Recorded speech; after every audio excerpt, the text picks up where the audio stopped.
Magpa-booster na tayo. Itong pinasaba ng pila. Daming tao. So, we need to wait.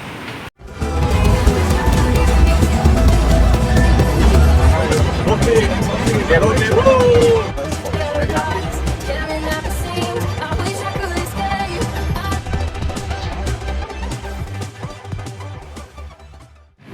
So, karoon pa doon sa akong booster. Yan. Magpa-booster na tayo. Itong pinasaba ng pila. Daming tao. So, we need to wait. Appointment 7 o'clock. Late na ta. Ngayon 7:15. So, excited para booster. So, ayan nga. Nahanap tayo sa vaccination center. So, hintayin na lang tayo ng ating turn. Interview na ako nila. Tanong na sila kung meron. Ba't ganun kung buko? Gulo ah.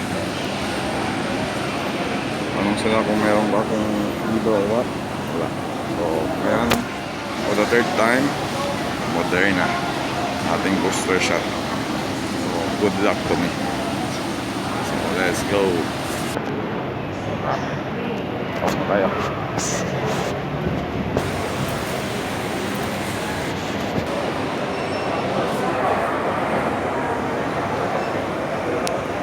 So ayan guys, pupunta na tayo, papasok na tayo ng vaccination center. Loob, bawal na mag-camera, so see you later.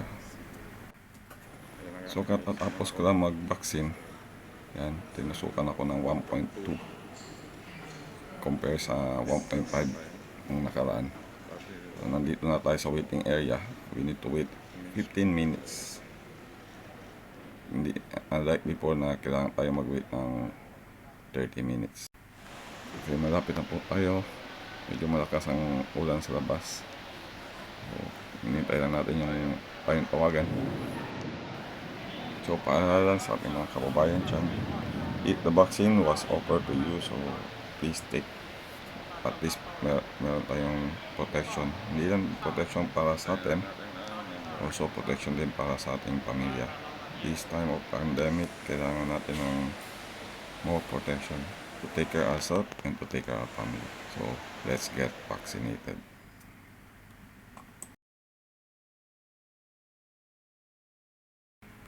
So, I got my head card. Yan. Kasi po 3 dose of Moderna. Okay, so ayan, vaccinated na naman ako for the third time. Katatapos ko lang mag-vaccine. At least ngayon, yung previous, yung yung first 2 dose niya, ang ano niya is 1.5. So ngayon is sabi nung nurse o nung nagba-vaccine is 1.2. So mas less ang iyang ang iyang tinusok. So, same thing, 3 time Moderna. That's vaccinated. So, don't forget to vaccine. Don't forget to take your booster. Bahala na yung Omicron na yan. Kung meron pang iba, then magbo-booster pa rin tayo. Walang problema. So, take care guys. See you on the next vlog. Bye! Stay safe. See you. So guys, don't forget to like and subscribe my channel and click the bell button below for notification. Thanks for watching my VisLog.